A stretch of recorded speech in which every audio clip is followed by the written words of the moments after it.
Hello, it's Amy. I'm here with the next chapter of A London Book Window by James Milne.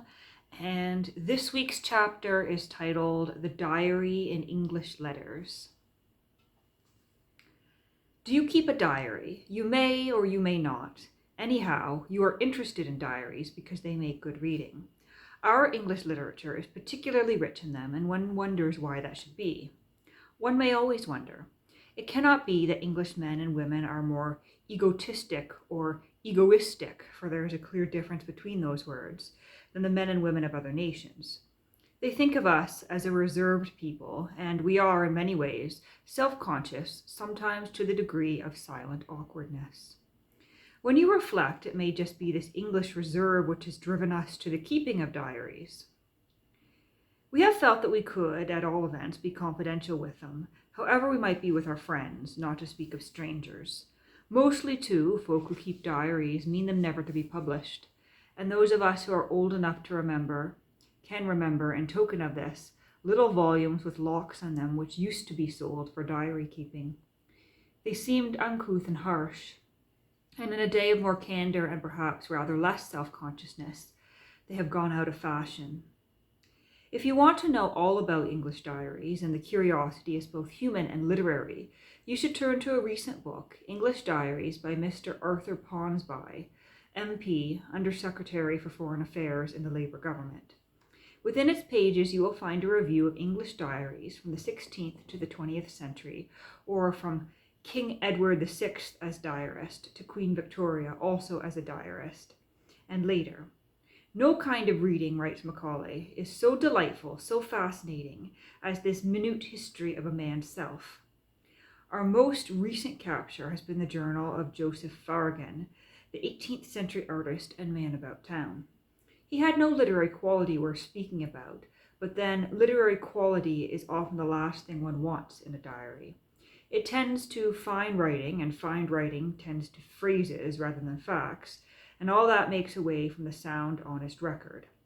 Something meeting the description by Robert Burns of fact as chills that winna ding and durna be disputed.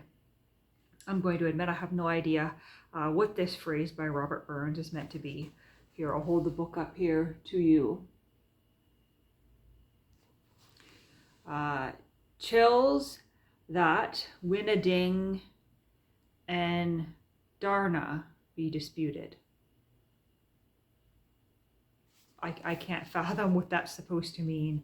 I'm sure if you're pronouncing it with the correct accent, perhaps it sounds more like an English phrase that would make sense. But moving on.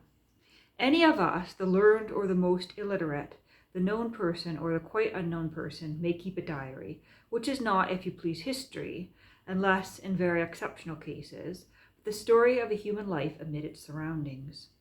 Nor is a diary an autobiography in the actual meaning of that word, because the one may contain anything and be ever so scrappy, while the other is more or less a continuous narrative set down to be published.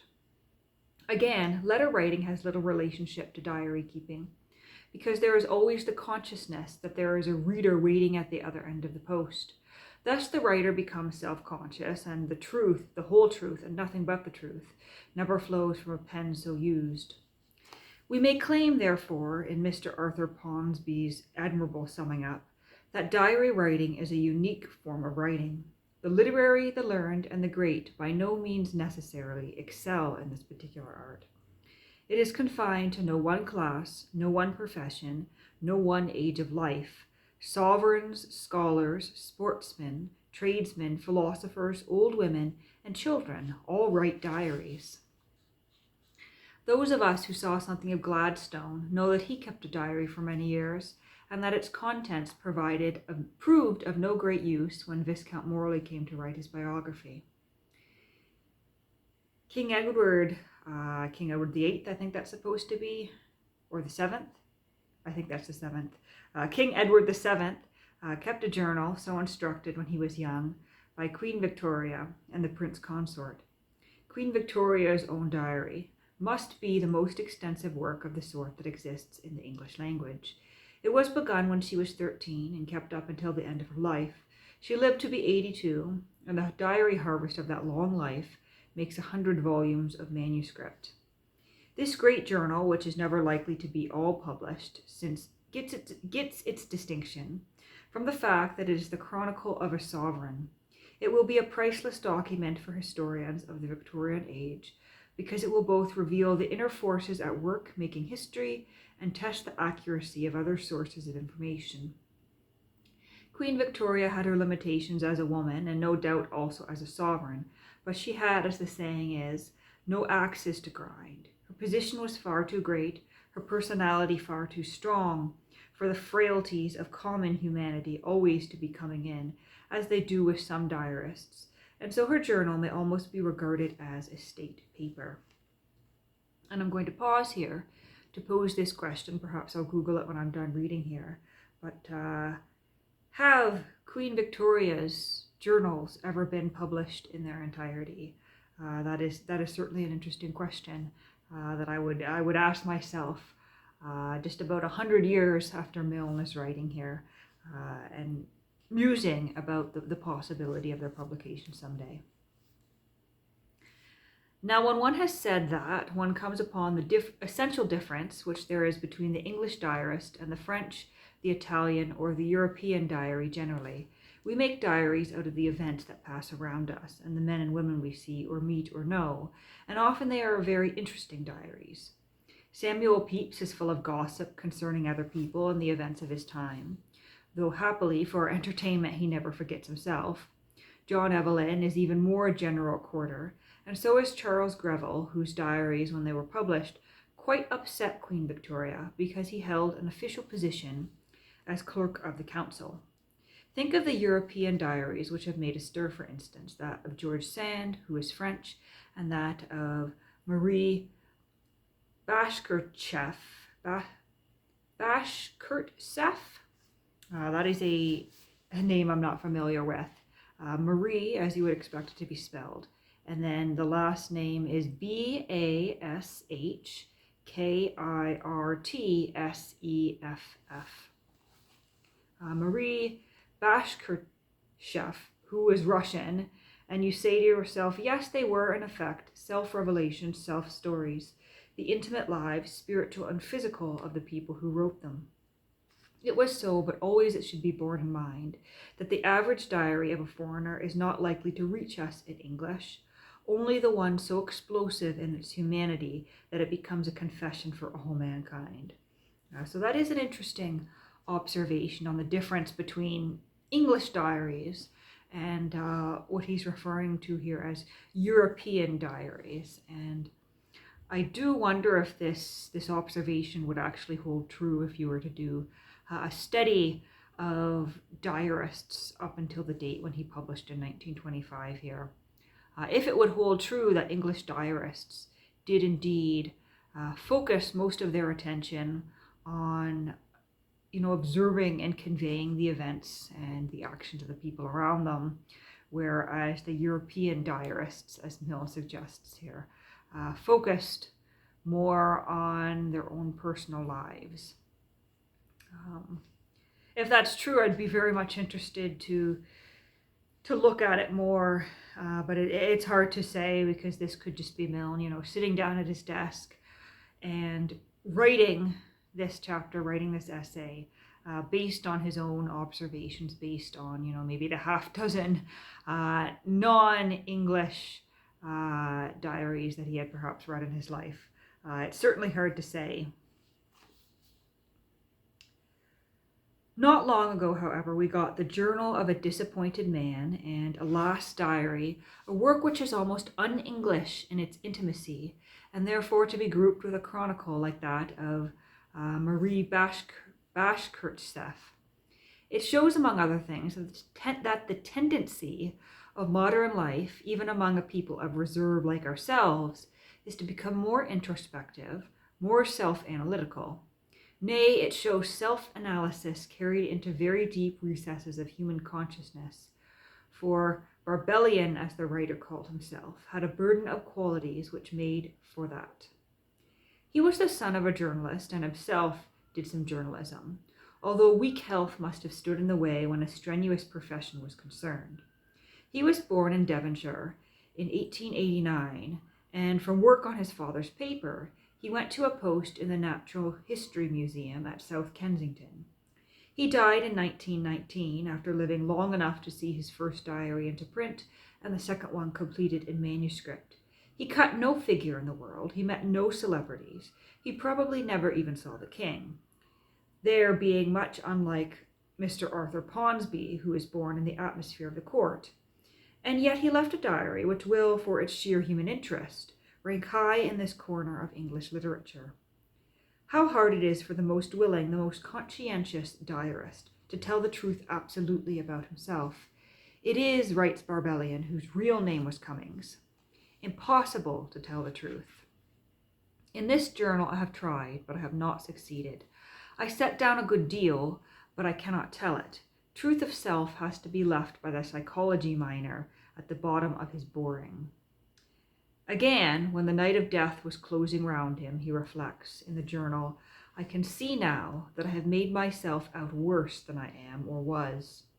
I even took a morbid pleasure in intimating my depravity, self-mortification. I don't think on the whole my portrait of myself does me justice. There we have a diarist come to judgment, and it is a frequent position when a man or woman tries to write on paper what really can only be felt in the emotions, not written.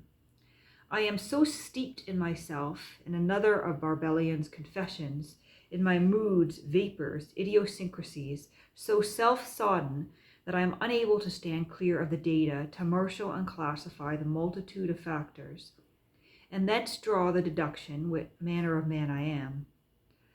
I should like to know, if only as a matter of curiosity, a fool, of course, to start with, but the rest of the diagnosis? One asks if diarists influence each other in their outlook, in what they write, and in general ways. One so asks because we have, from Barbellion, the deliverance. My father was Sir Thomas Browne, and my mother, Marie Bashkirtseff, as I stumble over that name again. See what a curious hybrid I am. She feels as I feel. We have the same self-absorption, the same vanity and corroding ambition. She is impressionable, volatile, passionate, ill. So am I. Her journal is my journal. Clearly, our introspective young Englishman had read the Bashkirtseff journal into his own life, and that may in some measure account for the un-English touch, as I have ventured to call it, in his life record. Eminently English in style, manner, and thought are two diaries of distinction, which the Great War has thrown to us amid its mass of literature. One of them, kept by Lord Bernard Gordon Lennox, has only been published privately, if at all, but we have extracts from it by Mr. Arthur Ponsonby. The other, entitled The Diary of a Dead Officer, was written, as we learn, by Mr. Arthur Graham West. He was a civilian soldier and officer in the Great War. That is to say, he had not been a regular soldier before the war, like Lord Bernard Gordon Lennox. The interest of considering their journals side by side is that one writes with dry bluntness of a gallant diehard, and that the other shows all the reaction of thought which Armageddon caused among our young men of mentality. On August 12, 1914, Gordon Lennox went over from Southampton to Havre with the 2nd Battalion of the Grenadier Guards, in which he was a major. When the ship reached the French port, it was received with cheering, and we responded by singing the Marseillaise, which caused a continual eep eep hooray, eep eep hooray. I'm assuming it's supposed to be, like a hip hip hooray, but he's written it out odd here, with a single quote here, an apostrophe, and then EEP, apostrophe EEP, apostrophe OORAY. And I'm assuming it's supposed to distinguish a certain accent, which I am unable to do here, which caused a continual eep eep array in return. A plain matter-of-fact entry, you see, And it is the same with our soldier of the pre-war school when he comes to speak of the retreat from Mons. I don't think any of us wishes to go through such a trying time again. Also, the British Army is not accustomed to retiring. Hard war times they were, and they needed a Spartan philosophy such as this plain diarist gave them. I had, he writes of a near escape, just taken off my coat and laid it on the back of the trench about a yard away, when there was a tremendous explosion above me. The man in the pit next door was badly hit by a shell. My coat had the right arm nearly taken off at the shoulder and the left sleeve cut to bits, and it was only a yard off me, but I am thankful to say I was not inside the coat at the time. There we have an acceptance, quietly, definitively, of what goes with war, perhaps of war itself, as an inevitable thing in an imperfect world. We find a different catechism in the diary of a dead officer, and Lord Bernard Gordon Lennox also made the great sacrifice. Arthur Graham West wants to know, and then he wants to say what he knows, often by bitter experience. One noted first their inability to teach us anything, he declares of his early military instruction, because there were too many superannuated old martinets trying to do it at the same time. Secondly, the lack of doctrine among them all. Even if they could have taught, they knew nothing. The way we were taught musketry was laughable, and he laughs almost so that we can hear him. By and by, we have even a fine spirit like Arthur Graham West, fed up, as the soldier puts it, with the war and its torture. I am, he writes, a creature caught in a net. Most men fight, if not happily, at any rate patiently, sure of the necessity and usefulness of their work. So did I, once. Now it all looks to me so absurd and brutal that I can only force myself to continue a kind of dream state. I hypnotize myself to undergo it. A diary just like that would scarcely have been written by an English officer before the 20th century. Its self-analysis and its wartime analysis are characteristic of the English generation which is now to be in power. Most likely this generation will give a new form, a new turn, a new meaning to many things, as well as to the English diary. And that's the end of the chapter. And I think it's very interesting that Milne talks about this shift from an older style of writing diaries into a newer style that, as he says, is much more introspective, a little bit more European, as he calls it, and is definitely more about looking at one's own personal experiences and one's thoughts about those personal experiences, rather than just recounting a series of events. And so I will see you next time with the next chapter, which is called Short Stories of Quality.